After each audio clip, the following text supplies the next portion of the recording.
What is up, everybody? It is your boy Slumpenstein. I'm coming at you guys with a new video. There's a new video game on the horizon. It's called Vampire Hunters. How does it fare? Let's take a look.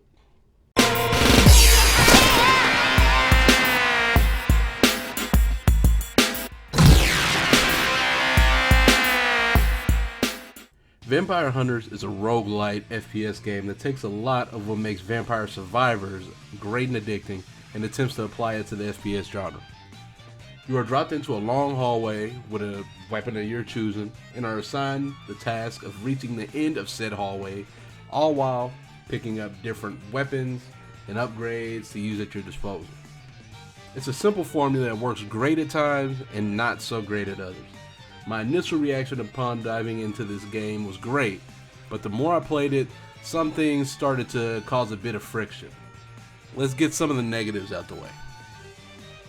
First of all, the play space that you're dropped into feels a bit restrictive at times, especially as you dive deeper into the levels and there's more enemies and the difficulty spikes.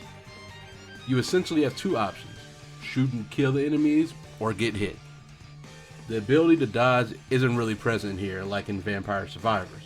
On top of the levels feeling a bit cramped at times, the HUD also adds to that and can get crowded very quickly as you start to build your repertoire of weapons and abilities.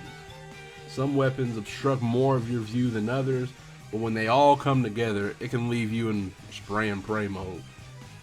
There's a lot of variety when it comes to the weapons and abilities that you can utilize and unlock throughout your play sessions, but a lot of them feel like throwaways and do more harm than good.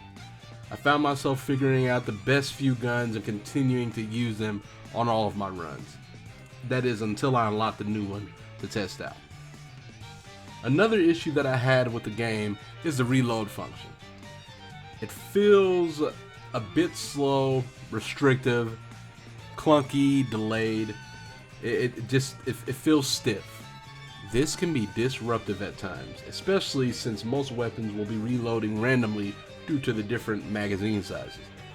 A lot of the issues that are there are things that can be tuned to help with the pacing and enjoyment of the game.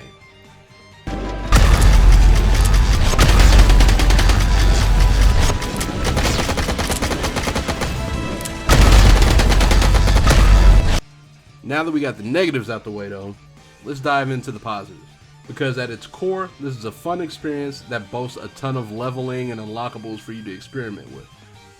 The simple concept of Vampire Survivors is applied and adapted well here. Adding in full controller support, colorful sprites really helps bring this experience to life.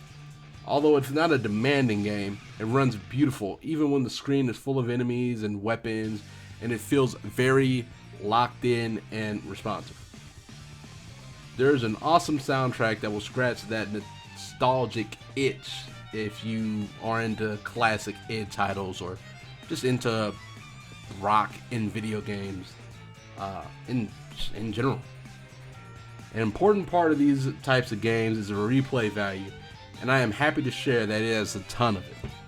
From the weapons that you can unlock and test, to the upgrades that you can purchase using the in-game currency, there's a lot to revisit and much of it feels very meaningful while you are doing a run. The game boasts multiple levels to unlock also, all that are capped off by bosses.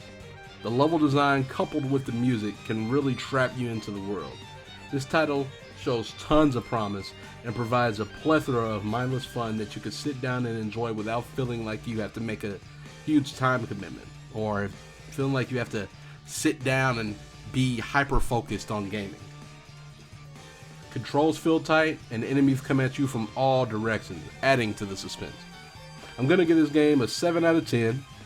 Although I find myself coming back to experience more, I can't help but think about how great the package could be, and I hope to revisit it in the future if they do release some tuning or some updates, especially if they release more weapons and levels. That's the great thing about this type of game, is that you can easily put out some levels, put out some different weapons.